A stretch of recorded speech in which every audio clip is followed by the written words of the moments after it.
Partai Gerindra siap pasang badan bela Presiden Joko Widodo di sidang sengketa Pilpres di Mahkamah Konstitusi. Gerindra menyebut siap patahkan argumentasi gugatan tim hukum Anies Mohaimin yang menyebut intervensi Presiden Joko Widodo di Pilpres mampu memenangkan Prabowo Gibran. Kita akan bahas bersama dengan Kamru Samad, anggota DPR RI, fraksi Partai Gerindra, dan juga pengamat politik Ikrar Nusa Bakti. Selamat petang Bapak-Bapak. Petang, Bu Ibrahim. Baik. Selamat petang, Pak Kamru Samad. Baik, Pak Kamru Samad, Selamat petang, Prof. mengapa Gerindra dirasa perlu membela nama Jokowi yang disinggung di sidang sengketa Pilpres di Mahkamah Konstitusi? Bagian mana yang dirasa oleh Gerindra ini tidak tepat dari gugatan 01 dan 03?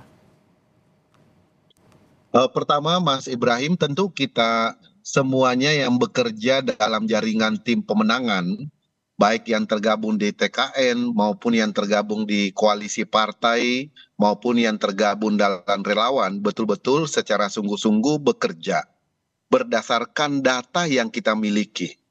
Nah, salah satu data yang kita jadikan rujukan tentunya adalah hasil Pilpres sebelumnya, hasil pemilu pada 2009, 2014, 2019. Kenapa? Karena sosok Prabowo Subianto sudah mengikuti kontestasi dalam 3 event pemilu sebelumnya. Dari data-data itu menunjukkan ada wilayah, ada teritorial yang memang kita perlu memberikan perhatian, kerja ekstra, kerja keras. Sehingga mau tidak mau itu adalah bagian daripada kerja keseluruhan dari tim pemenangan, baik di tingkat pusat maupun di tingkat daerah serta para relawan. Lalu kemudian berkaitan dengan posisi Presiden Joko Widodo, kita tentu menyadari betul bahwa sejak 2019 Partai Gerindra telah memutuskan berkoalisi bergabung dengan pemerintah. Maka tentu segala sesuatu yang berkaitan dengan kebijakan pemerintahan menjadi bagian daripada tanggung jawab dari Partai Gerindra. Secara otomatis tentunya Partai Gerindra akan turut serta untuk menjelaskan kepada masyarakat, kepada publik tentang arah kebijakan, setiap kebijakan pemerintah. Nah, dalam hal gugatan di Mahkamah Konstitusi, tentu Partai Gerindra menyiapkan argumentasi, menyiapkan bukti-bukti sebagai bantahan, sebagai kekuatan yang bisa didalilkan, yang bisa dipaparkan nantinya dalam menggugurkan gugatan yang disampaikan oleh paslon 01 maupun 03.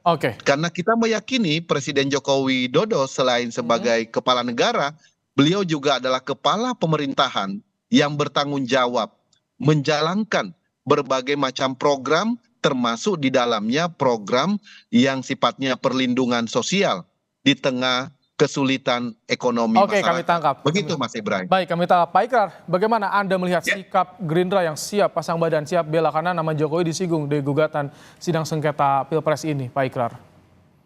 Ya, sebetulnya pemilu presiden tahun 2024 ini memang sesuatu yang menarik untuk dikaji dari segi hukum dan juga dari segi politik ya. Dan kenapa menarik? Karena ini adalah suatu yang keanehan ya.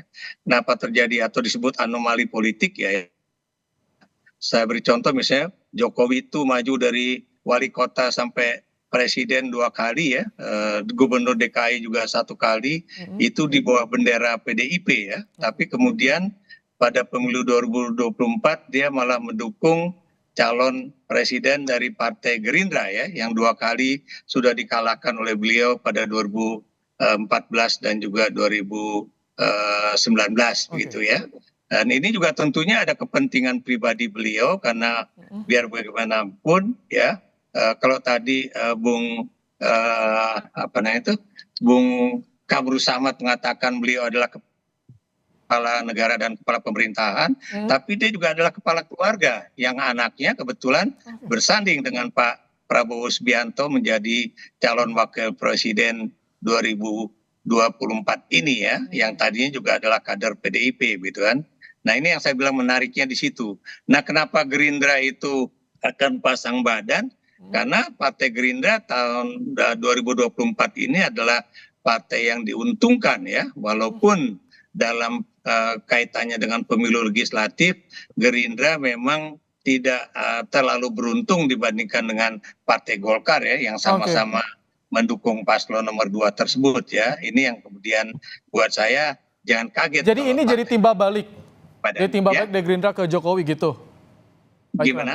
Jadi timbal balik atau balas budi dari Gerindra ke Jokowi atau bagaimana, Pak Ikrar? Ya bukan balas budi, karena biar bagaimanapun Partai Gerindra adalah partai yang sangat memiliki kepentingan politik dan hukum untuk mempertahankan posisi Jokowi tersebut ya. Walaupun kita tahu bagaimana permainan Jokowi melalui Mahkamah Konstitusi, kemudian bagaimana sebagai orang yang dulu dipasang oleh PDIP menjadi calon presiden 2 kali berturut-turut, tentunya Jokowi juga tahu di mana kandang-kandang dari suara yang dia peroleh tersebut ya. Makanya jangan heran kalau kemudian dia berupaya melemahkan pasangan khususnya ya pasangan Ganjar Mahfud ya di wilayah-wilayah yang dulu dia banyak sekali mendapatkan suara dukungan begitu. Oke, kita tanggapannya Pak Kamrusamad, tadi disinggung soal ada kepentingan pribadi Jokowi di pemilu kali ini dan juga tadi disinggung soal Gerindra diuntungkan. Bagaimana Pak Kamrusamad? Ya, jadi kita kan bekerja sama dengan Presiden Jokowi, Partai Gerindra secara resmi memang sudah tahun kelima ya. Jadi tentu dalam perjalanan kemudian ada proses kaderisasi, menyiapkan kader, kemudian dari wali kota kemudian masuk sebagai calon wakil presiden karena undang-undang keputusan Mahkamah Konstitusi membolehkan. Jadi mau tidak mau itu adalah keputusan politik yang diambil oleh Partai Gerindra dan kita tentu berjalan di atas koridor hukum ketentuan yang sudah diputuskan oleh MK.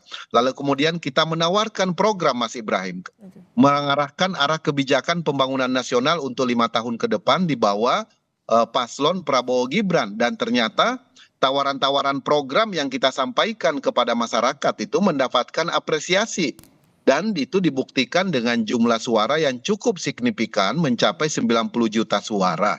Ini menunjukkan 90 juta suara tersebar menang di 36 provinsi. Bahwa ini menunjukkan berarti ekspektasi masyarakat itu bisa ditangkap oleh paslon Prabowo Gibran, oleh partai koalisi, oleh relawan. Sehingga mampu diakselerasi menjadi satu pilihan politik pada pemilu kemarin.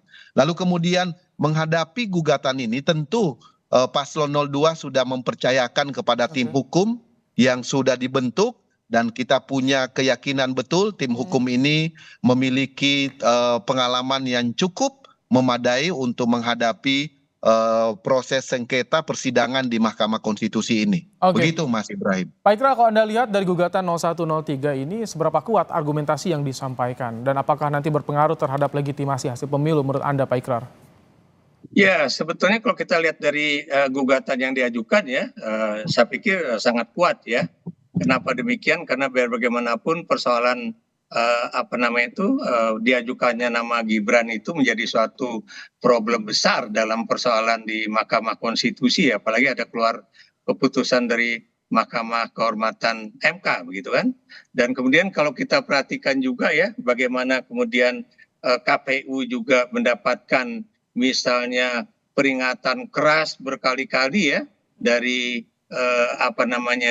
lembaga yang di atasnya ya, itu juga menunjukkan betapa problem ini memang sangat besar ya. Dan Anda jangan lupa juga ya proses bagaimana Presiden Jokowi juga menentukan siapa-siapa menjadi PLT pejabat di daerah ya, baik pada tingkatan gubernur ya, khususnya pada tingkatan gubernur ya, ini juga menentukan. Saya beri contoh misalnya Gubernur Aceh ya, PLT Gubernur Aceh, karena Aceh ternyata dikuasai oleh pasangan nomor 1 ya, itu hanya berapa hari setelah pemilihan presiden ya, itu langsung PLT Gubernur Acehnya langsung diturunkan jabatannya begitu. Tapi ini perlu pembuktian ya, nanti yang kita akan tunggu bagaimana pembuktian di sidang Mahkamah Konstitusi yang saat ini tengah berproses. Terima kasih Pak Ikrar dan juga Pak Kamrusamad telah meluangkan waktu di program Kompas Petang menyampaikan pandangannya dalam program Kompas Petang.